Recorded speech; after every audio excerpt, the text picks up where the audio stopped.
안녕하세요. 네. 네. 잘 지내신 거예요? 그러면? 보고 싶었어요? 자, 221쪽이 되네요. 221쪽. 자, 환지 방식. 지난주까지 해서 이제 수용 방식을 마쳤고, 자, 환지 방식이란 무엇인가?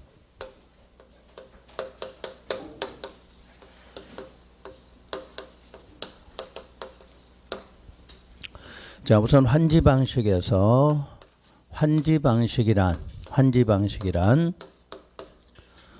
종전의 토지, 그 종전의 토지에서 새로운 토지로 권리. 자, 권리하면 항상 뭐를 말해요? 소유권. 그러니까 종전 토지에 있던 소유권이 요 새로운 토지로 그대로 옮겨오는 방식, 요거를 바로 환지 방식이래요. 그러니까 권리에 변동이 있다 없다? 없지. 권리 변동 없이 그대로 새로운 토지로 넘어오는 방식, 요걸 무슨 방식? 환지. 그러니까 환지라는 말이 토지 교환이야. 토지 교환. 그러니까 어디에서 어디로? 종전 토지에서 새로운 토지로 교환된다. 요걸 환지 방식 그렇게 말해요. 그래서 이렇게 이제 새로운 토지로 왔을 때 이 새로운 토지를 환지라고 표현한다 이 뜻이에요. 그러니까 지금도 우리가 환지라는 말은 어디에서 어디로? 종전 토지에서 새로운 토지로 권리가 그대로 넘어온 것을 무엇이라고 한다? 환지라고 한다. 이렇게 알아두시면 되고, 그럼 이 종전의 토지가 무엇이냐? 종전의 토지는 주로 지목은 전이나 답이나 임야였다. 이렇게 하시면 되고, 그러면 새로운 토지는 즉 환지라는 것은 자 주로 지목이 대가 되겠죠. 그러니까 여러분 전답 임야의 소유권을 갖고 있던 것이 나중에 뭐로? 대지라는 지목으로 바뀌어서 오는 거. 요거를 환지 방식 이렇게 말해요. 그리고 앞으로 대지가 나왔다 이 말 나오면 항상 뭐부터? 도로 등의 시설이 만들어졌다 이렇게 말해. 도로라고 하는 시설이 있어야 그 옆에 있는 땅이 뭐다? 대지야. 반대로 대지는 어디하고 붙어있다? 도로하고 붙어있다. 이렇게 해석하셔야 돼. 그러니까 앞으로 전답 임야가 대지로 그럼 뭐부터 만들고? 도로가 만들어졌고, 여러분 신도시가 만들려면 뭐부터? 도로부터 만들어져야 돼. 그러니까 도로 옆에 있는 땅으로 교환되는 방식을 뭐라고 한다? 환지 방식이다. 이렇게 해석하고, 그럼 환지 방식에서는 우리가 뭐를 배우게 되냐면 환지 계획을 작성하고, 그리고 환지 예정지를 지정하고, 마지막 절차로 환지 처분. 요 세 단계를 배우는 것을 바로 환지 방식이다 이렇게 해석해요. 그러면 마지막에는 환지 처분이 결론은 소유권이 확정된다 이렇게 말하는 처분. 그러니까 전답 임야를 갖고 있다가 대지로 받는 게 언제? 환지 처분되면 대지로 받게 된다. 이게 소유권 확정이에요. 그럼 환지 계획이란 이렇게 물으면 앞으로는 환지 계획은 마지막에 있는 무슨 처분? 환지 처분 하려고 만드는 계획을 환지 계획이다 이렇게 말해. 자, 그럼 반대로 환지 처분은 무슨 계획대로?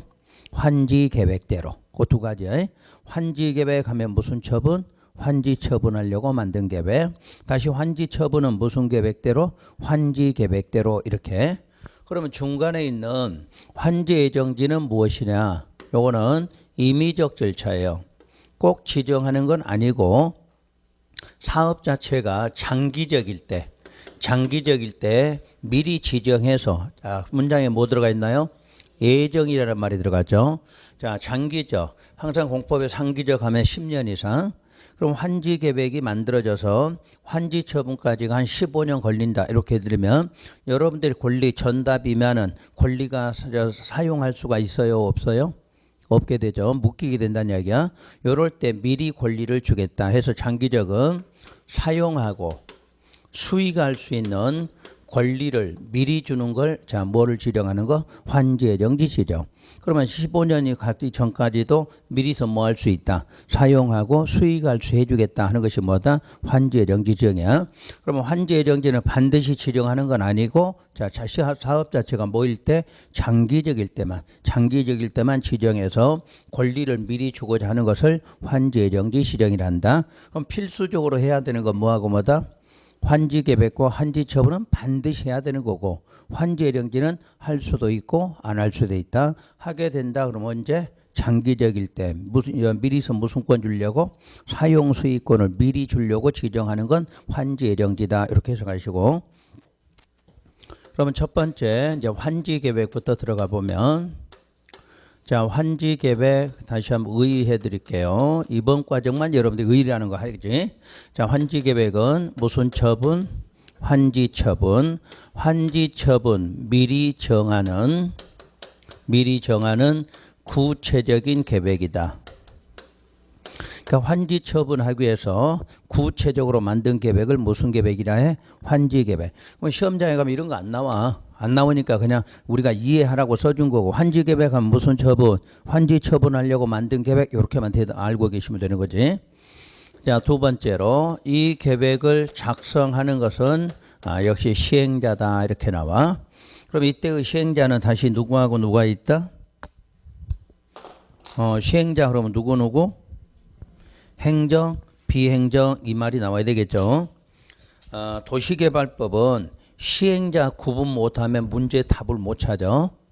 우리가 지난번에 첫 시간에 도시개발법 시행 절차, 지정권자, 시행자 알려드렸지. 그것만 알면 세 문제 맞아. 근데 그거 모르면 6문제 못 풀어. 그러니까 시행자 모르면 문제 풀 수가 없어 답을. 시행자 그럼 누구하고 누구다? 여기는 행정청하고 비행정청이다 이렇게 나와야 돼. 수용 방식일 때 시행자 그러면 공공과 민간 이런 말이 시험장 가서 생각이 나면 문제 답이 보이는데 그렇지 않으면 여러분이 답을 찾을 수가 없어. 이것도 맞고 저것도 맞고 구분이 안 돼. 그러니까 반드시 구분하셔야 돼. 다른 법은 시행자를 그렇게 애워서 푸는 거 별로 없는데 도시개발법은 시행자를 반드시 구분해야 돼. 행정, 비행정, 공공, 민간 아니면 1번부터 6번까지 시행자 이름 이런 걸 일일이 물어봐. 토지공사가 그럼 몇 번 시행자? 2번 시행자. 자, 지방공사 하면 4번 시행자. 소유자 하면 5번 시행자. 이렇게까지 다 기억하셔야 돼. 그러면 6문제 중에 5문제를 쉽게 맞출 수가 있어. 그래서 여러분들이 지정권자, 시행자 이런 거는 반드시 암기를 하셔야 되고 이렇게 딱 써놔도 행정, 비행정 알아들으셔야 돼. 시험장은 이렇게 안 써주거든. 안 써져 있어. 안 써져 있는데 이런 판단을 하셔야 되니까 반드시 구분하시라는 얘기야. 세 번째. 그럼 이 계획의 인가권자는 누구냐면 시장, 군수, 구청장 이렇게 나와요. 그러면 시에서는 항상 환지계획 인가권은 누구한테? 시장. 군에서는 군수. 그럼 특별시나 광역시는 구청장. 자, 우리 창원시에서 한다면 구청장 착각하면 안 돼. 공법에서 나오는 구청장은 어떤 시? 특별시하고 광역시에 해당되는 구청장이지 일반시의 구청장 해당 없어요. 그래서 차라리 일반시에 사는 사람들은 이런 거 잘 혼동을 안 해. 근데 오중간하게 창원시에 살면서 구가 있다 보니까 헷갈리는 거지. 항상 공법에서 말하는 구청장은 어떤 시? 특별시나 광역시 구청장이야. 그러면 창원시는 누가? 창원시장. 함안군은 함안군수야. 부산광역시는 구청장 이렇게 말해. 근데 여러분들 책에 특별자치도지사라는 게 하나 써져 있을 거야. 이건 제주도죠. 제주도에는 누가 없다? 시장, 군수, 구청장하는 게 없으니까 그때는 누가? 도지사가 하는 거죠. 그러니까 시험에 나오건 안 나오건 상관없어 이런 거는. 그러니까 항상 우리는 기본적으로 누구? 시장, 군수, 구청장. 요거 합해서 시장 등 이렇게 나와. 법률에서는 항상 등자를 쓸 때는 맨 앞에 사람 쓰고 나머지는 등 그러면 돼. 거기 시장 등 하면 3명을 말한다 이렇게 놨어. 그때 이제 인가권자가 시장 등일 때는 행정청은 인가 받아요 안 받아? 안 받지. 이때 행정청은 본인이 작성하면 바로 결정하게 해놨어. 그럼 비행정청은 작성했으면 반드시 누구한테? 시장 등한테 뭐를 신청? 인가를 신청해서 인가를 받아야 된다 이렇게 나와. 그럼 여러분 지난번 시험에 나온 지문 그대로 할게요. 시행자는 환지계획 작성하여 시장군수 구청장의 인가를 받아야 한다. 틀렸지? 왜 틀렸을까? 시행자 그러면 두 명을 말하니까 틀린다 그 말이야. 그럼 인가 받아라 그럴 때는 반드시 누구? 행정청 아닌 시행자 이렇게 명시가 돼야 돼. 근데 우리는 시행자는 환지계획 작성하여 시장 등의 인가 받아라 그러면 틀렸다고 찾아야지 그걸 맞았다고 하면 안 되는 거예요. 여러분 시험에서 지금 시행자라고 나와 있지 누구라고 구분 안 했잖아. 근데 반드시 우리는 구분을 해줘야 돼. 여러분 머릿속에는. 아시겠지? 그냥 시행자는 인가 받아라 그러면 틀린다는 얘기야. 누구일 때만? 행정청 아닌 시행자만 작성했을 때 인가 받아라 이렇게 나와야지. 시행자는 작성해서 인가 받아라 그럼 틀렸다 이렇게 찾으시라는 이야기야. 그게 바로 요게 구분이 안 되면 문제 풀 수가 없다 그런 뜻이에요. 자, 네 번째로 인가나 또는 결정 사실에 대해서 공고나 또는 고시하는 규정이 없다 이렇게 나와. 이런 거는 법조문에는 없고 학문적으로만 이렇게 해석을 해야지. 우리가 그동안에는 무슨 계획 인가 받으면 반드시 뭐 했나요? 고시 알려줬죠. 알려줄 의무가 있지만 환지 계획은 자 인가나 결정. 왜 인가 결정 두 개가 써 있을까요? 이게 자 행정청 아닌 사람은 인가 받았을 거고 행정청은 결정을 했겠죠. 그러니까 구분해야 돼. 행정청은 뭐 했고 결정했고 비행정청은 뭐 받았고 인가 받았고 그러니까 앞에가 인가나 결정사실 이렇게 나오면 비행정청 요건 행정청 그 말 같은 거지. 그래서 비행정청은 인가 받았을 때도 고시나 공고 안 하고 자, 행정청은 스스로 작성했을 때 결정한 경우에도 뭐 하지 않는다? 공고 고시하지 않는다 이렇게 나와.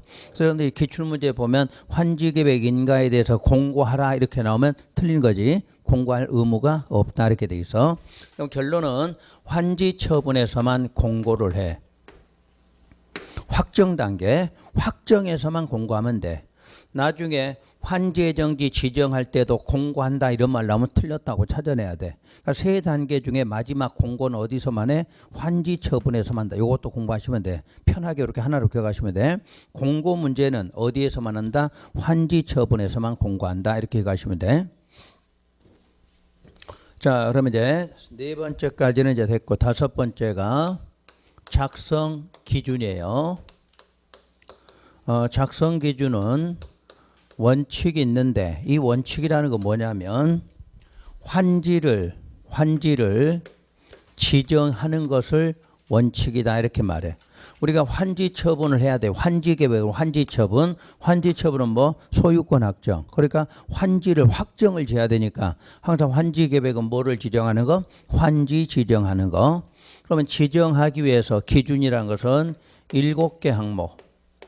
7개 항목을 적용하는 것을 원칙이다 이렇게 말해요. 이때 7개 항목이 무엇이냐 하면 여러분 책에 참고로 봐요. 여러분 책의 페이지에 222쪽을 보면 그 작성 기준에 그 동그라미 1번에 적용한지 원칙이라는 말 써 있나요? 그 원칙이 바로 첫 줄 끝에 보면 위치하고 나오나요? 요거 7개 항목이야. 자, 순서 위치, 지목, 면적, 그리고 토질, 수리, 이용 상황, 환경 이렇게 7개가 나올 거예요. 그런데 이건 법조문상의 개념이고 우리 시험에서 낼 때는 7개 중에 3개를 기준할 때 이걸 면적주의다 이렇게 말해. 요 4개를 기준할 때는 평가주의다 이렇게 말하고 그럼 우리는 요 7개를 다 사용하겠다 그 말은 2개를 합한 거다 그 말이겠지. 그래서 이거를 절충주의라고 표현해. 그러니까 시험에서 환지계획 작성 기준을 학문상으로는 무슨 주의다? 절충주의다 이렇게 말해. 만약에 면적주의를 적용했다 그럼 몇 개만? 3개 항목만 나와야 돼. 평가주의를 적용해서 몇 개만? 4개만 나와야 된다. 그런 내용이야. 근데 우리가 7개를 쓰겠다. 그 말은 합했으니까 이걸 무슨지 절충주의래. 그러니까 우리 시험에서 이런 말이 나오면 아, 요걸 말하는구나 하고 알아들으셔야 돼. 그러면 이런 절충주의를 쓰는 이유가 뭐냐면 청산을 안 하기 위해서야. 청산이라는 것은 돈을 서로 주고받는 절차가 필요한데 항상 돈 문제가 걸리면 쉬워요? 어려워요? 어렵지. 받는 쪽은 많이 달라 그럴 거고 주는 쪽은 적게 주려고 하니까 항상 이해관계가 안 맞으면 너무 복잡하니까 그런 거를 될 수 있으면 안 하려고 몇 개 항목을 7개 항목을 적용한다 이 뜻이에요. 자, 그래서 이렇게 해서 나오는 환지의 이름을 적응환지다 이렇게 말해. 그러니까 여러분 책에 원칙은 적응환지 이렇게 써진 이유가 바로 이 내용이야. 그러니까 학문적으로 해석을 하면 원칙이라는 말은 무슨 환지다? 적응환지다 이렇게 나와 시험 문제가. 그래서 항상 7개 항목 주의할 것 요거 항목 나오면 이렇게 구분할 줄 아셔야 돼. 나중에 정비사업에 가면 요 항목이 또 7개 중에 3개만 적용한다 이렇게 나와. 그건 관리처분계획에서. 그러니까 여러분 여기서 미리 알고 가야 돼. 그래서 항상 이 환지 방식은 나중에 정비사업에 이 내용 자체가 그대로 다시 나와. 나오는데 7개만 쓰느냐 3개만 쓰느냐 이렇게 묻는다는 이야기야. 그러니까 여러분들 이런 거를 미리 알고 가셔야 돼. 그래서 이렇게 적용하고 청산이 필요 없는 게 무슨 환지다? 적응환지. 그러니까 시험에서는 적응환지 그럼 뭐를 말한다? 원칙을 말한다. 원칙이니까 몇 개 항목? 7개 항목 이렇게 구분하셔야 돼. 그러면 예외라는 것은 뭐가 예외가 되느냐? 자, 일단 원칙이 지금 2개야. 환지 지정하기 위해서 7개 항목을 적용했다. 이게 원칙이야. 그러면 예외니까 환지 부지정한다. 환지 지정을 안 하기로 해서 그러니까 새로운 땅을 줘야 되는데 새로운 땅을 주지 않겠다는 말이야. 환지 부지정. 그 다음에 환지는 지정하기로 했는데 7개 항목을 적용을 안 하기로 했다. 그래서 예외야. 예외라는 뜻을 알아셔야 돼. 원칙은 뭐뭐가 원칙? 환지 지정하기 위해서 몇 개 항목? 7개 항목을 적용하면 원칙인데 그 환지 지정 안 하기로 했으니까 예외. 지정은 하기로 했는데 몇 개를? 7개를 적용 안 하기로 했으니까 예외를 해야 돼. 그러니까 여러분 책 갖고는 공부 안 되는 이유가 바로 이런 부분들이야. 이런 걸 원칙이라고 지정 안 하기로 했으니까 예외고 지정하기로 했는데 몇 개를 7개 적용을 안 하니까 예외다. 이렇게 해석을 해야 돼. 그래서 이때는 이제 뭐가 필요하다? 청산이 필요하다 이렇게 말해. 그러니까 원칙으로 하면 뭐가? 청산이 필요 없는데 하다 보면 원칙만으로 할 수가 없으니까 예외가 적용되면 뭐 하는 경우도 있다? 청산하는 경우가 있어. 그러면 청산한다 그러면 원칙이야 예외야? 예외다 이렇게 해석하셔야 돼. 그래서 이런 원리를 먼저 알아야 여러분 종류를 알 수가 있어. 또 이 예외라고 하면 종류가 몇 개 있냐면 6개가 있어. 크게는 5개인데 여러분 공부하기 위해서 6개를 적어 놓는 거지. 근데 여러분 책에 이런 게 제대로 표시가 안 돼 있어. 6개라는 내용이 전혀 안 나와 책에가. 그래서 오늘 6개 이런 것부터 공부하셔야 돼. 먼저 동의나 신청에 의해서 환지가 부지정된다. 자, 여기 일단 예외지 부지정이니까. 근데 부지정된 이유가 뭐 때문에? 동의나 신청 때문에 환지 지정 안 하기로 했다. 해서 예외야. 그 다음에 과소토지 때문에 환지가 부지정됐다. 부지정이니까 또 예외다 그러지. 이유는 뭐 때문에? 과소 때문에. 그럼 과소토지도 여러분들이 기본을 배우고 왔어요. 여기서 우리가 국토계획법에서 개발행위 허가할 때 토지분할 배웠어. 토지분할. 그때 건축법에 대지분할 제한 면적을 미리 알려준 적이 있어. 주거지역 얼마? 60, 상업공업 150, 녹지는 200 배우셨지?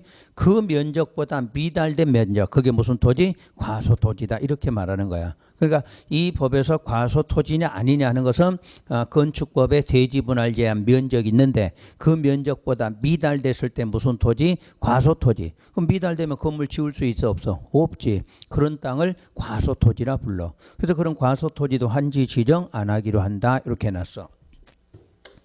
세 번째가 증환지가 있고 감환지라는 게 있어.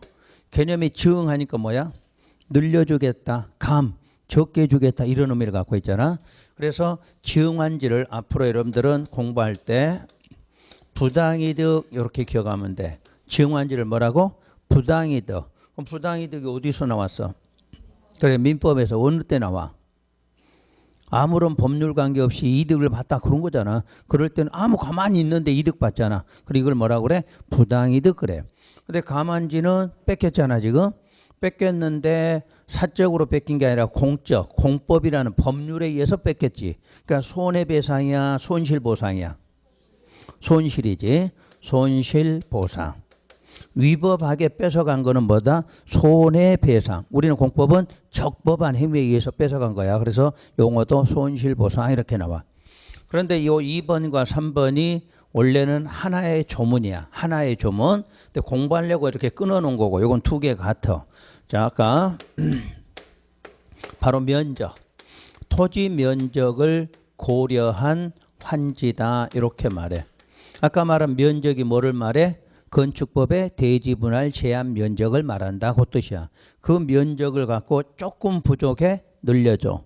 그럼 늘려줄 때는 어디에서? 많은 땅 갖고 있는 사람 뺏어다가 늘려줘. 그래서 한쪽이 증가되면 한쪽이 뭐 돼? 감소가 돼. 그 다음에 증환을 할 수 없을 때는 뭐라고 그래? 과소토지 환지 부지정 이렇게. 조금 이따 요소건 세트로 좀 설명을 드릴 거고. 그 다음에 네 번째가 입체 환지가 나와. 그럼 입체 환지라는 것은 입체라는 말을 여러분 어디서 배우신 것 같아? 우리가 어디선가 배웠어. 평면이다, 입체다 이런 말. 건폐율하고 용적률 할 때 배웠어. 건폐율은 평면적이다. 용적률은 입체적이다. 그러면 입체적인 뭐하고? 높이하고 관련됐다 이런 걸 배웠어. 그럼 높이니까 땅이 위로 올라가, 건물이 위로 올라가? 건물이. 그러니까 지금부터는 땅이 아니라 건물로 환지한다 이 말이지. 그래서 작성 기준을 크게 두 개로 볼 때에는 평면 환지와 입체 환지 두 가지로 구분한다 이렇게 놨어. 그럼 평면 환지란 뭐 주는 거? 땅으로 주는 건 평면, 건물로 주는 건 입체 환지 이렇게 말해. 그래서 3년 전에 여러분들 시험 문제가 요거였지. 환지 계획 작성은 무슨 환지가 있다? 평면 환지와 입체 환지가 있다. 이렇게 말하는 거야. 그러니까 요거 하나만 건물로 주는 방식이고 나머지는 전부 땅으로 주는 방식 이렇게 해서 가는 거예요. 그래서 크게 볼 때는 평면, 입체. 그래서 여기 입체라는 말이 나오게 됐고 다섯 번째가 공공시설 용지예요. 공공시설 용지. 그 다음에 여섯 번째가 채비지나 보류지. 채비지나 보류지. 요 여섯 개를 우리는 환지계획 작성 기준에 뭐로 봐? 예외로 봐. 그래서 여러분들이 요 순서를 외우셔야 돼. 순서. 요렇게. 요것만 공부하면 돼. 요 용어만 갖고 그대로 찾아가시면 되는 거지. 책에 있는 지문 보실 필요가 없어. 그런데 요게 안 이어지면 종류가 몇 개인지를 모르기 때문에 이게 문제가 나와도 이게 어디에 속하는지를 알 수가 없어 틀리는 거지. 하나하나 내용 보면 어려운 건 아닌데 요 여섯 개를 외우는 게 중요하다는 이야기야. 여러분들 시중에 책들이 이렇게 써놓은 책이 없어. 종류가 예외가 있다. 그러면 예외가 6개를 나와야 되는데 그러면 요거 해도 합해봤자 5개는 쭉 순서가 나와야 될 거 아니야. 근데 이렇게 순서를 5개로 써놓은 책이 한 개도 없어. 그러니까 공부하시는 분들이 예외가 그러면 몇 개인지도 모르고 그냥 공부하는 거야. 내용 자체를. 그러니까 우리 공부하는 방법은 예외 그럼 몇 개? 6개 이름부터 공부하시면 돼. 요놈만 딱 외워갖고 시험장 가면 다 풀어지게 돼 있어. 근데 요걸 모르고 가니까 이게 예외에 속하는지 원칙에 이거부터 못 찾고 문제를 헤매는 거지. 공부하는 요령이에요. 공부는 항상 원칙이 있으면 예외의 종류가 몇 개 있느냐. 항상 시험 원칙이 나오는 게 아니라 뭐 나와? 예외가 나올 거니까. 그러면 우리 시험 문제 환지계획 냈다 그러면 이거 딱 나와. 요거 내용 6개가. 근데 요거 묶으면 하나고 그러면 5개가 되지. 만에야 다 우리가 이제 분류를 세부적으로 하니까 6개고 법조문상으로는 5개로 분류돼 있다. 이렇게 보시면 돼. 그래서 요게 외워지면 또 공부할 게 뭐냐? 6개 중에서 요 1번은 동의가 필요한 경우 이렇게 나와야 돼. 근데 2번부터 요 6번까지는 동의가 필요 없는 경우야. 이걸 갖다 시험 내는데 여러분들 구분을 못해. 예를 들어봐. 여러분들의 땅이 너무 적은 토지가 있어서 환지 부지정 하려고 하는데 시행자가 여러분의 동의 받아서 한다. 이렇게 나올 거 아니야. 그럼 맞아 틀려? 틀려야 돼. 근데 우리 이론적으로 맞을 것 같잖아. 내 것 땅을 환지 지정하는데 지 마음대로 하면 이상할 것 같잖아. 그럼 동의 받아라. 왠지 맞을 것처럼 느껴져. 그런데 우리는 요 1번에 해당할 때 앞에가 동의라는 말 붙어 있죠. 요 경우만 동의를 받아서 하고 나머지 경우는 어떤 경우에도 동의 받아서 한다 이런 지문이 나오면 무조건 틀렸다 찾으면 돼. 또 환지 방식은 환지 예정지 지정도 있고 환지 처분도 있잖아. 여기에도 동의 문제가 한 번도 없어. 무조건 동의는 어디에만 여기에만 딱 한 번이 나와. 근데 지난번 2년 전에 시험 문제 환지 예정지 지정할 때 소유자의 동의 얻어서 한다. 맞아 틀려? 틀렸어. 왜? 동의라는 말을 쓰면 안 된다는 이야기야. 동의는 유일하게 여기 한 번만 딱 쓰면 돼. 그러니까 이런 거를 공부하라는 얘기야. 그러니까 환지 방식 공부하면 왜 환지 방식 어렵냐면 내용이 많은데 이런 걸 학문적으로 수행 문제를 출제를 하니까 어렵다는 얘기지.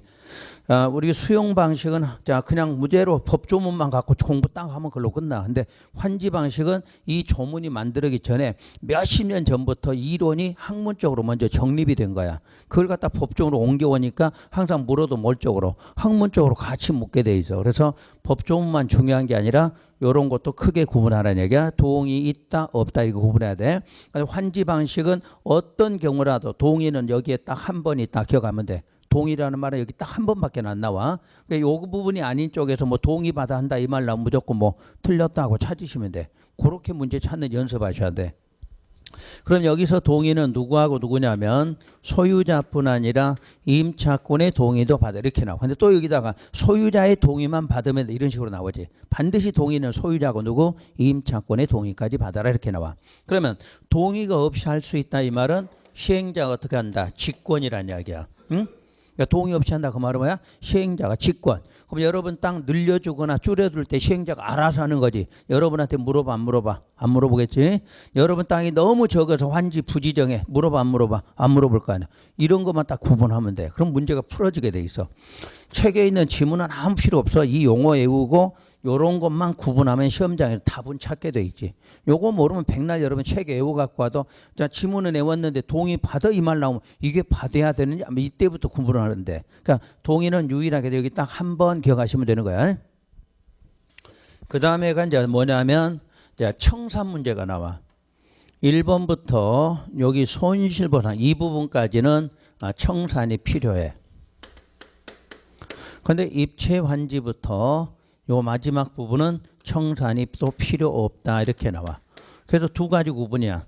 동의 있다 없다 청산한다 안 한다. 요것만 구분하고 시험장 가면 자동으로 풀게 돼 있어 문제를. 그 다음에 이제 청산 문제 나오면 미리서 공부를 해야 될 게 청산의 확정 시기가 있어. 청산금의 확정 시기. 요 단어 기억해야 돼. 확정. 좀 이따 뒤에 가면 결정 시기 나와. 확정하고 결정은 달라. 그래서 우선 확정 시기는 원칙은 환지 처분 공고일의 다음 날에 청산을 확정한다 이렇게 말해. 그럼 여기서 환지 처분 공고일의 다음 날 이 말은 소유권을 취득하는 날이야. 그러니까 여러분이 권리를 취득하는 날이 돼야 돈 주고받게 할 수가 있지. 그래서 바로 증환지와 감환지를 말해. 환지계획에서 증가시켜 주겠다 했지만 여러분 증가됐다고 해서 환지계획 증가된 건 아니잖아. 무슨 처분이 돼봐야? 환지 처분이 돼봐야 내가 증가받은 걸 알 수 있다는 이야기야. 그날이 무슨 날? 공고일 다음 날이야. 다음 날 되면 내가 얼마를 증가받은지 알 수 있게 됐지. 그럼 증가받았으니까 여러분 돈 내놔야 되겠지. 그 돈 내놓는 게 뭐야? 청산해야 된다 그 말이야. 그 다음에 감환지 받으려면 내가 적게 받았을 거 아니야. 적게 받았으니까 적게 받은 만큼 돈 받아야 되겠지. 그게 뭐다? 청산이다 이렇게 말해. 그래서 항상 내가 더 받았거나 덜 받은 날이 어느 날이야? 환지 처분 공고일 다음 날에 알 수가 있어. 바로 이날이 무슨 권 취득? 소유권 취득. 그래야 이 날짜부터 돈 주고받는 걸 하게 된다 이렇게 말해. 자, 그 다음에 이제 문제는 또 예외가 있겠죠. 예외는 환지 계획 인가 후 환지 처분 공고일까지 미리 주는 청산도 있다 이렇게 말해. 그러면 이 끝에를 보면 안 돼. 그럼 법조문상의 끝에는 이날까지 하라 그랬지만 이날하고 이날은 무슨 날? 하루 차이밖에 없네? 그럼 별로 의미가 없는 거지. 그럼 요게 중요한 거지. 환지 계획 인가할 때 돈 주는 거하고 환지 처분 공고일에 돈 주는 거는 하늘과 땅 차이겠지. 그럼 요때 청산하는 것은 어떤 경우냐면 환지 부지정된 경우를 말해. 어차피 환지 지정 안 하기로 했으니까 돈을 어떻게 해라? 빨리 줘라. 요런 의도겠지. 자, 그럼 환지 부지정 두 가지가 뭐야?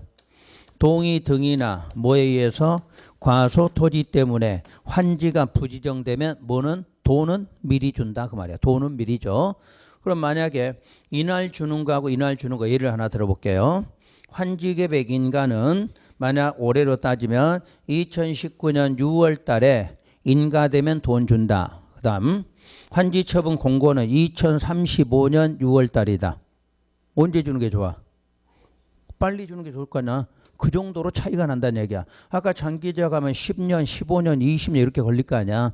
그때 환지 계획 인가는 올해 됐는데 요거는 20년 후다. 20년 후다. 그럼 20년 후에 돈 주는 게 좋아? 땅도 안 받는데 20년 후에 주는 게 좋아? 빨리 주는 게 좋아? 빨리 주는 게 좋을 거야. 그래서 앞으로 여러분들 그냥 머릿속에다 환지 부지정은 언제 돈 준다? 환지 계획 인가되면 돈 준다? 이렇게 알아들으시라는 얘기야. 요 날은 법으로 말하는 거지. 법으로 이날까지는 꼭 줘라. 이렇게 된 거지. 이날 주면 여러분들이 동의 안 해줬거든. 그러니까 동의를 해봐 이제. 여러분이 이걸 결정할 수가 있는 거야. 자, 우리 개발계획 수립할 때 수립 시에 동의 받아라. 무슨 방식? 무슨 방식? 환지 방식. 환지 방식을 하려면 개발계획 수립할 때 이미 소유자의 동의를 받아야 돼. 근데 동의 받을 때 여러분한테 동의 받을 때 요게 2019년 6월 여기가 2035년 6월 이렇게 써놨어. 근데 청산을 이날 안 하고 이날 한다 그러면 여러분 동의해 주면 돼 안 해? 안 되면 되잖아. 안 해주면 되잖아. 안 해주니까 시행자들이 어디에다 빨리 해야 될 거 아니야. 그래서 여러분이 요 날짜로 보라 그 말이야. 어차피 여러분들이 환지 부지정 되는데 자 동의할 때 이 동의하는 과정에가 요런 내용이 써 있을 거 아니야. 환지 부지정 토지는 인가되면 돈 준다든가 아니면 환지 처분 공고일까지 주겠다든가 그렇게 써 있으면 여러분이 확인하면 되잖아. 인가할 때 준다 그래서 뭐 해주고 동의해주고 이 날짜에 준다 그러면 동의해줘 안 해줘? 안 해주면 되는 거야. 그럼 시행자가 자꾸 앞으로 땡기겠지. 동의하려면. 그래서 이제 결론은 인가되면 보통 1년. 인가되고 1년 정도 되면 환지 부지정도 돈 나온다. 이렇게 해석하면 돼. 그러니까 우리는 지금부터 자 환지 부지정 언제 돈 나온다? 인가되면 돈 나온다. 이렇게 알아들으셔야 돼. 대신에 법적으로 언제까지만 환지 처분 공고일까지만 주면 된다 하고 법이지 실제로 가면 이날 주면 동의 여러분들 해줄 사람 한 명도 없어. 그럼 동의 못 받으면 사업해 못하겠지. 이런 걸 실무에 가서도 응용할 줄 알으시라는 얘기야. 혹시 나 땅 지정 안 받기로 했는데요. 언제쯤 돈 나 이렇게 또 물어보는 사람이 있을 거 아니야. 그럴 때는 인가되면 대부분 돈 나오는데 그 동의할 때 인가되면 보통 법적으로 1년 정도 걸리면 돈 나온다. 이렇게 알고 말해주라는 얘기야. 이날 나와요. 그러면 안 돼. 이날 나와요. 그러면 그 사람이 뭐라 그래. 개뿔 알지도 못한 것이 그럴 거 아니야. 여러분보다 이러면 공부 더 많이 한 사람도 있어. 일반인 중에서도 공부를 많이 했네. 옛날엔 중개사한테 오면은 아무것도 모르고 왔지만 지금 중개사보다 더 많이 알고 와. 와, 인터넷만 치면 딱 나오는데. 그러니까 여러분 이런 공부를 하셔야 돼. 다시 한번. 청산 문제 나오면 두 가지가 있어. 원칙은 언제죠? 환지 처분 공고일 다음 날죠. 그 다음 날 주는 건 어떤 환지? 지응환지나 감환지 된 경우는 이날 주는 거야.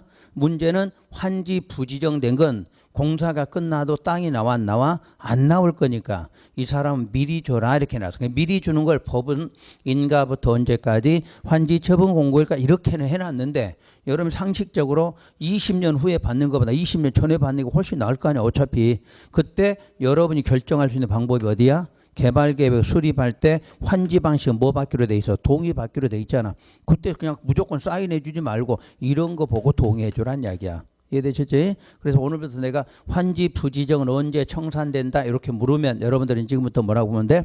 환지 계획 인가되면 돈 나온다 이렇게 알아들은 얘기야. 그러면 공부가 이제 쉬워져. 그 다음부터 법적으로 여기까지 막 외우려고 하지 말고 그래야 조금 있다 이런 게 말이 이해되면 금방 이러면 해결이 돼. 그래서 항상 청산한다 안 한다 구분하고 동의 있다 없다 구분하시면 돼.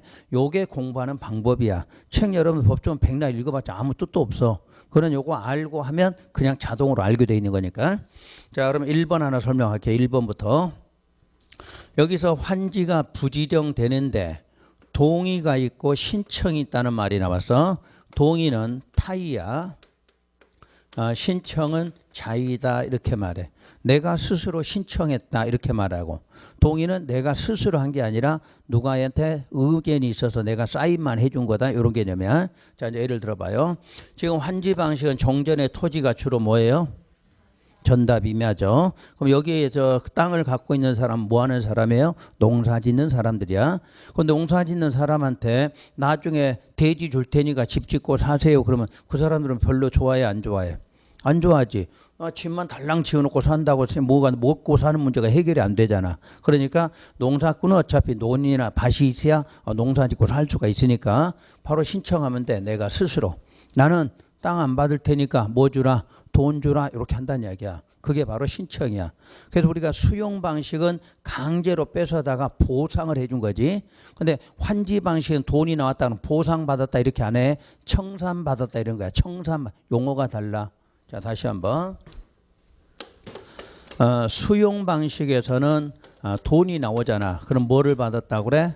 손실 보상금을 받았다 이렇게 말하는 거야. 환지 방식에서 돈을 받았다. 그럼 뭐를 받았다 이렇게 해야 돼? 청산금 받았다 이렇게 해야지. 여기도 보상 받았다 이러면 안 된다는 얘기야. 용어가 달라. 똑같은 돈이 나와도 수용 방식은 뭐 받은 거야? 우리 줄여서 보상금 받았다 그러잖아. 보상금. 환지 방식에 돈 받을 때는 뭐 받아서 청산금 받았지 보상금 받아 이렇게 안 하는 거야. 용어가 자체가 틀리다는 이야기야. 그러니까 소유자가 스스로 나 땅 안 받겠다고 신청해서 뭐 받으면 돼? 청산금 받아. 그래 돈 받으면 돼. 그럼 그 돈 받아갖고 뭐 하면 돼? 그 인근에 가서 또 논이나 밭을 사겠지. 그또 농사 짓고 살면 된다. 그런 개념이야. 그게 바로 신청이야. 근데 이 동의는 이제 반대로 시행자가 여러분한테 묻는 거야. 여러분이 받을 환지가 얼만데 이게 사업에 꼭 필요하니까 환지 지정 안 하려고 하는데 어떠세요? 이렇게 물어보겠지. 그럼 여러분들이 알았다. 사인해주면 뭐야? 동의해서 환지 지정 안 되지. 그럼 뭐 나와? 청산된다. 이렇게 말하는 거야. 그래서 동의나 신청 이 말이 나와. 그러니까 이것만 이제 단어만 알면 이해된 거잖아. 그때 이제 시험에서 동의 받을 때는 소유자의 동의만 받으면 된다 이렇게 나와. 그럼 맞아 틀려? 틀렸지. 소유자뿐 아니라 누구도 임차권의 동의까지 받아라 이렇게 찾으면 지문 해결돼. 그러니까 일일이 법조문 안 읽어도 요 문장만 이렇게 이해하시면 되는 거다. 아시면 돼. 그다음 요 두 개는 세 개는 묶어서 설명을 한번 드릴 테니까 그림으로 좀 이해를 해 두셔야 돼. 그런데 이제 그림은 따라 그리실 필요는 없어. 어차피 시험장 가서 그림 나올 일도 없고 또 그림 잘못 그리다가 집에 가서 해석 안 되면 더 어려우니까 그냥 여기서 이해만 하시라는 얘기야. 근데 또 이러신 분이 있지. 나는 안 적으면 공부가 안 되신 분이 있어. 안 적고 그림 없으면 공부가 안 되신 분. 그건 동영상 보면서 적어. 동영상 보면서. 오늘 그냥 듣기만 하시고. 자, 집중만 하면 돼요. 자, 시행 전에 토지가 100만 있다. 이렇게 예를 들어서 100만 제곱미터. 시행 전에 토지는 지목이 주로 뭐예요?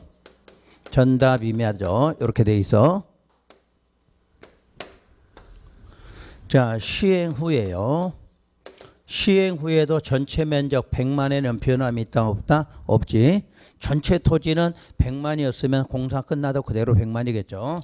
대신에 지목만 뭐로 바뀌어요? 지목이 대. 그 다음에 도로, 공원 이런 것들이 이제 만들어진다. 이렇게 보시면 되지. 자, 그럼 이제 문제가 우리 이제 개인으로 가봐. 개인으로. A가 만약에 350을 갖고 있다. 이렇게 예를 들어서 B는 200. 자, C는 1000. 자, 여기 D는 한 120을 갖고 있다. 이렇게 예를 들어서 그러면 전체는 100만에서 100만 오는 건 그대로인데 우리 토지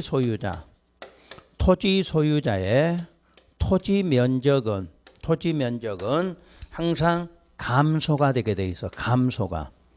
요 땅을 전답을 대지로 그대로 주면 무슨 이득? 부당이득을 보게 돼 있어. 근데 이 봉법상에는 부당이득을 줄 수가 없으니까 그게 합당하게 줘야 되니까 감소시켜. 그러니까 감소시키겠다는 말은 지금 뭐가 상승되니까? 지가가 상승되니까 상승분만큼을 줄인다는 이야기야.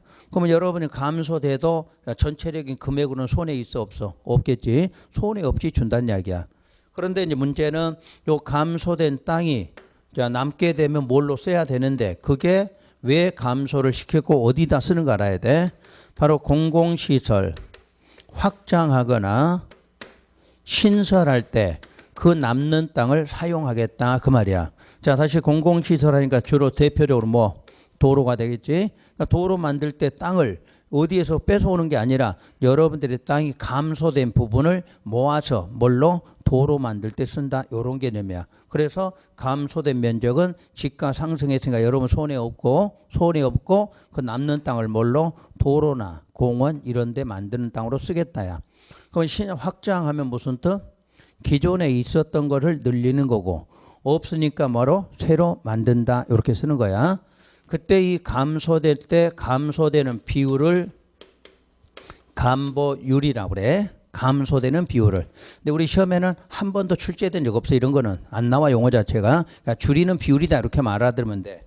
그러면 이제 줄이는 비율은 지역별로 다 달라. 똑같진 않아. 뭐 39% 적용하는 것도 있고 43% 많게는 50% 이렇게 나와. 근데 오늘은 여러분들이 암산하기 위해서 예로 드리는 거지. 50%. 공법에서는 계산 문제 나와도 전부 암산 문제야. 계산기 치는 시험 문제는 없어. 그냥 암산으로 풀 수 있는 문제가 나오니까 자 50% 줄인다 이렇게 놨어. 그럼 A는 얼마 받을 수 있나요? A는 150 아니 175 50 줄이니까 자 B는 100 자 C는 500 야 여기 D는 60 이렇게 받는 거지. 그러니까 전체 면적에는 변함이 없는데 소유자 면적은 이렇게 줄 수 있다 이런 내용이야. 자 그런데 이제 문제는 시행 후면 여기는 용도지역이 뭐가 되나요? 도시지역이 되지. 왜 도시지역이 돼? 도시개발구역 지정되면 도시도 도시지만 비도시도 도시로 결정곳이 됐고 공사가 끝난 다음 날 돼 해제돼도 환원 폐지되지 않고 그대로 무슨 지역? 도시지역 이렇게 되는 거지. 도시지역이야. 근데 마침 여기가 상업지역이야. 도시 중에서. 그럼 이 상업지역에 이제 기준 면적이 있겠죠. 그 상업지역의 기준 면적이 바로 150이다. 이렇게 나와. 이게 바로 무슨 면적?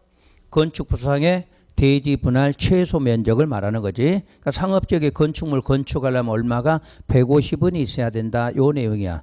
그러면 A는 현재 175라는 땅을 갖고 있으니까 요거보다 많은 면적이니까 건물 짓는데 아무 지장 없다. 요런 말이지.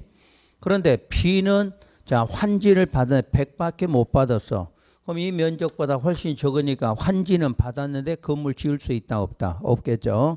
요럴 때 시행자가 이제 누구의 땅을 보냐면 시의 땅을 보니까 기준 면적보다 훨씬 많은 땅을 갖고 있다는 이야기야. 그러면 요 시의 땅 요만큼을 띄어다가 B한테 더해준다 요 내용이야. 그럼 반대로 여기는 또 마이너스가 되겠지.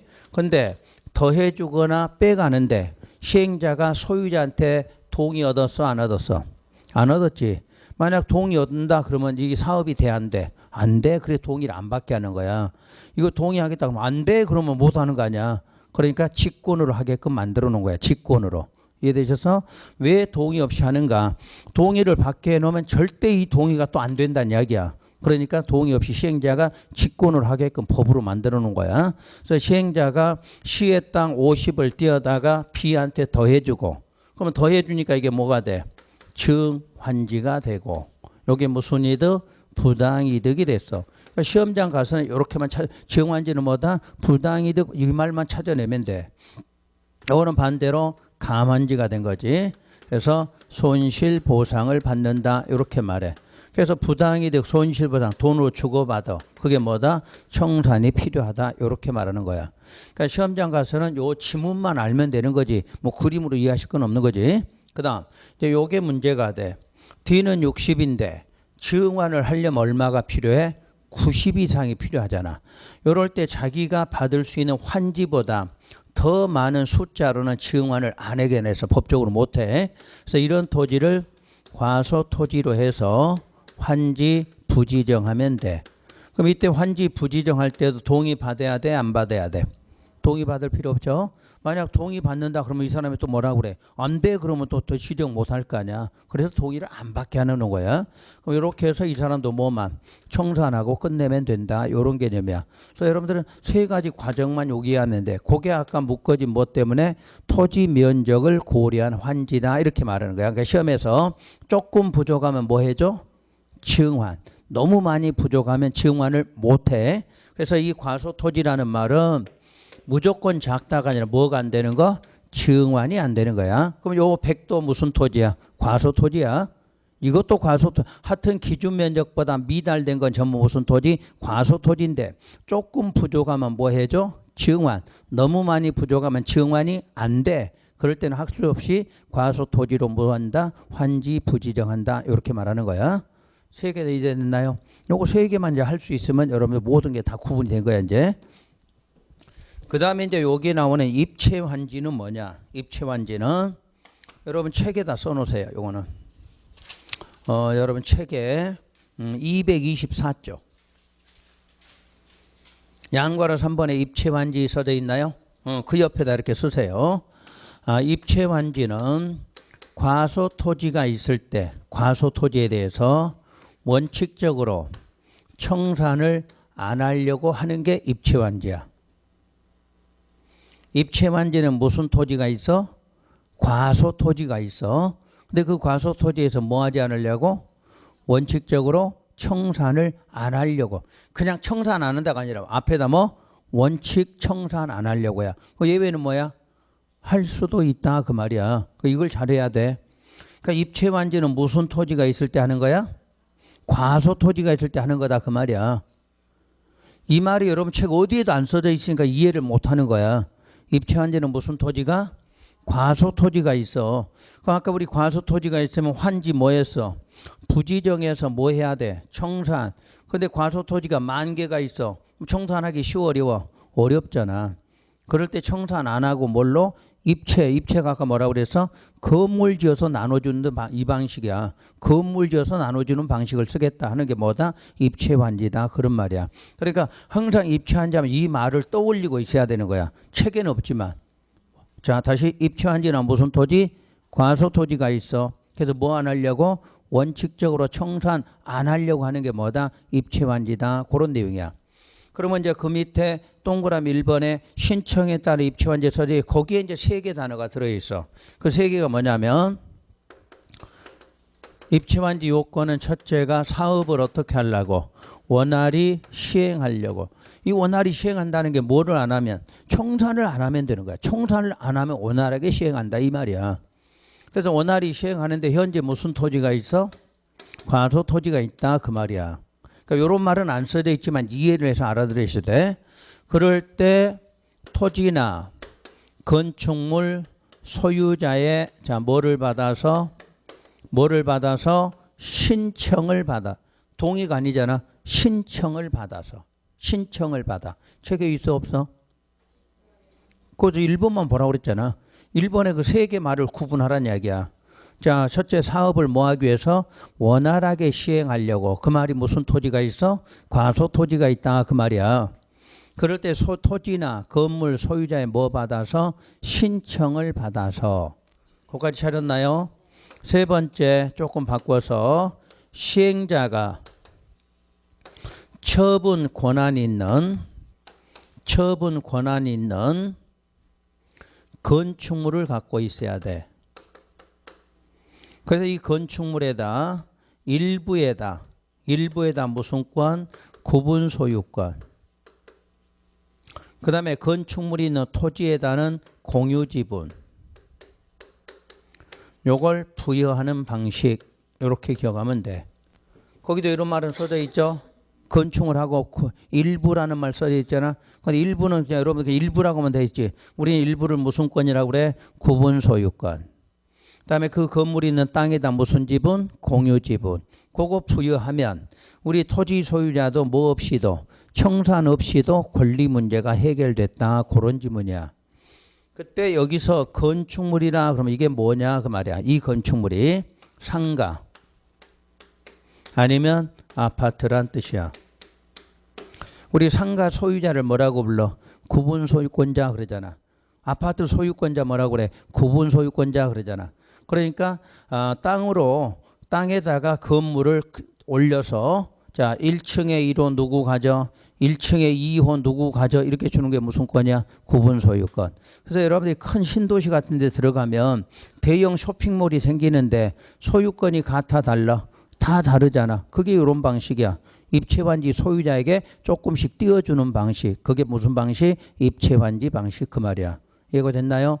그럼 아파트에 우리 여러분들이 구분 소유권이지. 땅 여러분이 통째로 소유해 아니면 대지권, 공유집은 대지권으로 소유해 대지권이잖아. 그게 바로 일부 토지는 뭘로? 공유집으로 이 말이야. 그러면 여러분들이 조그만 땅을 갖고도 돈으로 해결되지 않고 뭘로? 건물로 해결하는 방식. 이게 무슨 방식? 입체환지야. 근데 여기 다시 보셔야 돼.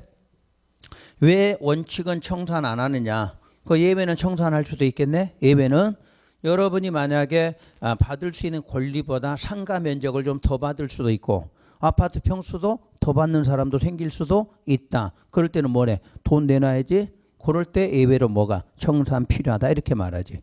어차피 과소토지니까 땅이 커 작아. 작은데 여러분이 항상 더 받고 싶을 때는 뭐로? 돈 내놓고 더 크게 받아라. 그래서 뭐는 필요 없다? 원칙은 그러지. 영원히 청산이 필요 없다 이러면 안 되지. 항상 이런 말을 알아들어야 돼. 과소토지는 원칙은 청산한다. 그럼 뭐는? 예외는 있다. 왜? 내가 더 많은 면적을 원하는 경우 있을 거 아니야. 아파트 내가 모처럼 입체환지로 한 13평짜리 들어가라. 근데 나 좀 너무 적을 거 아니야. 그럼 난 24평 달라. 그럴 수도 있는 거지. 그럼 신청할 때 24평 신청하면 될 거 아니야. 그럼 여러분이 더 많은 내용을 신청했으니까 뭘로? 나중에 돈 내놓으면 되는 거 아니야. 그럴 때 예외는 청산한다. 이렇게 말해. 그러니까 이 말부터 이해하라는 얘기야. 입체환지는 왜 하는 거다? 과소토지가 생겨서 원칙적으로 뭐 안 하려고? 청산 안 하려고. 그럼 이제 시행자가 이제 이렇게 하지. 과소토지가 한 1000개 생겼다. 그러면 이제 소유자들한테 뭐 하냐? 통지를 하는 거야. 그러니까 통지하니까 그거 받고 뭐 하는 거다? 신청한다. 그 원리야. 그럼 이제 하나 더 물어봐. 앞으로 과소토지가 생기면 입체환지부터 해? 아니면 환지 부지정 먼저 해? 항상 입체환지가 먼저야. 입체환지가. 배운 거는 먼저 배웠지만 과소토지 생기면 뭐 먼저 받아? 신청. 그럼 만약 1000명한테 통지서 보냈어. 신청하라고. 근데 꼭 안 하는 사람 있지? 꼭 하라고 안 하는 사람 있잖아. 나는 싫어 그런 사람이 있을 거 아니야. 그럼 2명이 신청 안 했어. 그럼 2명만 뭐 하면 돼? 환지 부지정하면 되겠지? 그래서 그 사람만 청산해 주면 돼. 그러니까 다시 한번 과소토지 생기면 입체환지가 먼저야? 환지 부지정이 먼저야? 입체환지가 먼저야. 그래서 입체환지 뭐부터? 신청 받아봐. 근데 신청 안 하면 할 수 없이 어떻게 한다? 환지 부지정한다. 그럼 그 사람은 뭐 해주면 돼? 청산하고. 요거는 이렇게 해결한다. 그런 뜻이 돼. 이해됐나요? 그러니까 시험에서 이 이상 더 묻지는 않아. 요것만 정확하게 이해하고 요침은. 그러니까 요거 모르면 아무것도 안 돼. 입체환지란 왜 하는 거야? 과소토지가 생겨서 뭐 안 하려고? 청산 안 하려고 이 방법을 쓰고 있다. 이렇게 되는 거지. 내용 자체가. 자, 그 다음에 요 부분, 요거는 오늘 이번 과정에 안 해도 돼. 요거는 할 필요 없고. 요 지문만 내려가. 이제 채비리 보류지. 자, 우선 보류지부터. 보류지는 뭐냐? 환지 계획에서 유보 또는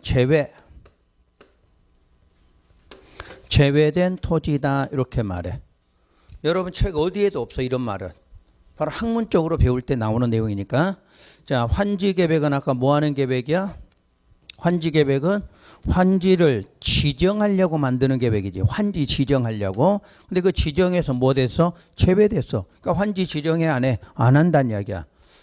그래서 거기서 제외된 토지로서 요게 나중에 뭐로 쓰는 거? 공공시설 용지로 쓸 수 있는 땅을 뭐라고 그래? 보류지다 이렇게 말해. 아까 감소시켜서 남는 땅이 뭘로 쓰인다? 공공시설로 쓰인다 이랬잖아. 그러니까 왜 보류지는 환지 제외됐는가? 무슨 용지로 쓰려고? 공공시설 용지로 쓰려고 제외시켜놨다 그 말이야. 그럼 만약에 감소가 50% 됐으니까 100만 중에 50%는 뭐가 되고 환지가 되겠지? 나머지는 뭐가 돼? 보류지가 된다 이런 내용이야. 그러니까 50% 감소된다 이렇게 말하면 50%만 환지되고 50%는 보류지가 된다는 이야기야. 그래서 이 땅이 나중에 뭘로 도로, 공원, 공공청사 이럴 때 만들 때 쓰는 땅이 뭐다? 보류지다 이렇게 말해. 그러면 채비지란 무엇이냐? 채비지는 보류지 중에서 일부를 시행자에게 귀속되는 토지를 바로 채비지라 그래. 그러면 채비지가 커, 보류지가 커? 보류지지. 그러니까 이게 전체 보류지면 몇 군데 땅을 이렇게 띄어서 너 이거 시행자 가져 이렇게 주면 이게 뭐야? 채비지 그 내용이야. 그럼 이제 시행자는 그거 받아서 나중에 필요 경비로 충당하는 토지다 이렇게 말해. 그러니까 이 땅 팔아서 뭘로? 경비로 써라 그 뜻이야. 그래서 여러분들 그동안 앞에서 볼 때 사업할 때 비용 부담은 누구 부담 원칙으로 한다? 시행자 부담 원칙을 한다 배우셨지? 바로 이 내용이야.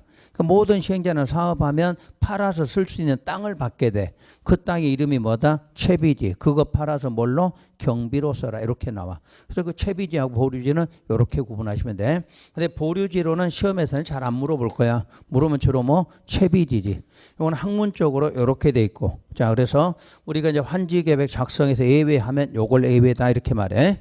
그래서 여러분 책에다 시간 됐어도 먼저 체크하고 쉬도록 할게요. 221쪽에 보면 환지계획 나왔고 그 1번 작성 나와 있어. 작성 체크만 하세요. 그 다음 장 작성기준. 작성기준에 1번 원칙 나와 있죠. 원칙은 항상 몇 개 항목? 7개 항목 나와. 그리고 자 이게 이제 번호가 이래서 안 맞은 거야. 그럼 작성 기준의 원칙이 동그라미 1번이면 예외는 뭐라고 나와야 돼? 동그라미 2번 나와야 되겠지? 예외는. 그런데 오른쪽에 보니까 작성 기준의 특례 예외인데 번호는 2번으로 딱 번호가 달라져 있어. 개판인 책이야 이게. 그래서 국어 공부를 전혀 안 한 거지. 법은 만들려면 번호나 그 형식을 갖춰야 돼. 번호가 1번 하면 1번에다 맞추고 동그라미 1번, 동그라미 1번 이렇게 해놔야 돼. 근데 이거는 지 마음대로 막 써놓은 거지. 생각난 대로. 그래서 여러분들이 종류가 뭔지 예외가 뭔지 이게 구분이 잘 안 되는 거야. 그래서 일단 요거를 그래 무시하고 요런 설명을 요 머릿속에 요거를 넣으셔야 돼. 그래서 여러분 책의 작성 기준 다시 작성 기준 보세요. 작성 기준 그 박스에 보세요.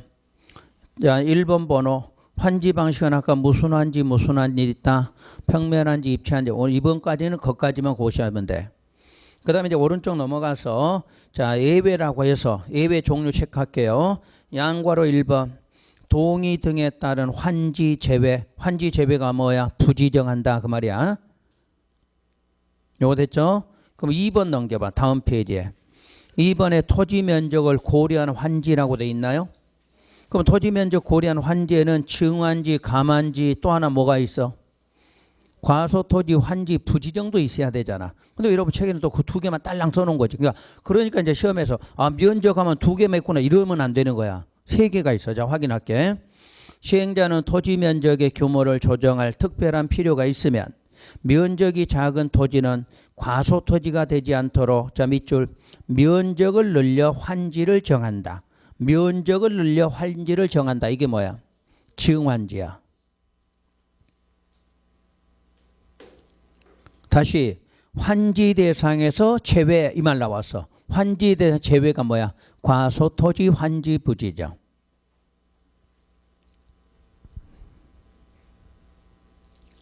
그 다음에 면적이 넓은 토지는 면적을 줄인다. 뭐야? 감환지야. 그 지문 안에가 이 세 개가 들어있잖아. 근데 해석을 못해서 증감만 써놓으니까 여러분이 또 헤매는 거야. 과소토지 환지 부지정도 여기에 들어있는 거야. 구분하시겠지? 그 다음에 그 기준 볼 필요 없고 3번 입체환지가 나왔죠. 그래서 입체환지 썼어. 그런데 오른쪽에 보니까 4번 번호가 또 뭐야? 또 입체환지야. 이런 번호가 나오면 안 되는 거야. 3번이 입체환지면 동글뱅이 1번, 2번, 3번, 4번, 6번이면 오른쪽에다 뭐 7번을 쓰든가 이래야지. 그러니까 무시해. 그거. 그냥 3번이 입체환지다. 오늘 다음 장 넘어가서 공공시설 앞에다 양괄호 4번으로 고치고 이게 이제 양괄호 4번이 돼야 되지. 그 다음에 채비지 등이 양괄호 5번이 돼야 되겠지. 번호가. 그래야 예외로는 5개가 나온다. 이렇게 되는 거지. 그 안 해준 번호는 무시하라는 이야기예요. 그러니까 대한민국 책에 딱 한 군데만 이렇게 맞게 해놨어. 한 군데 책만. 너 어디라고는 말 못하겠고 한 군데 책만 이렇게 돼 있고 나머지 책이 이렇게 엉망이야. 그래서 앞으로 공부할 때 이런 거는 반드시 이렇게 구분하셔야 돼. 이렇게 구분 안 해놓으니까 시험장에서 그러면 틀리고 오는 거야. 다 배워놓고도. 왜? 이게 안 되거든. 이게 어디서 나온지를 모르니까 그런 거야. 요거 구분하시고. 그 다음에 또 하나 마지막 하나 체크. 227조. 환지계획 인가 등에서 인가권자 확인해 보세요. 행정청이 아닌 시행자가 환지계획을 작성하면 시장, 군수, 구청장 인가 받는다 이렇게 나왔죠. 그 인가권자가 누구야? 시장, 군수, 구청장이야. 특별자치도 이런 거 안 읽어도 상관없어. 그 대신에 시행자라고 써져 있어. 행정청 아닌 시행자라고 써져 있어. 그렇지. 그렇게 행정청 아닌 시행자라고 써질 때만 인가를 받아야 돼. 그냥 시행자는 작성해서 인가 받아라. 그럼 틀렸다고 찾아라는 이야기야. 그런 게 시험 문제 푸는 요령이지. 그러니까 여러분이 공부하고 와서 왜 응용을 못하는가? 시행자라는 걸 생각 없이 풀면은 그렇게 문제를 틀리게 돼 있어. 자, 그래서 거기까지 하고요. 쉬었다가 229쪽으로 넘어갈게요. 229쪽으로요.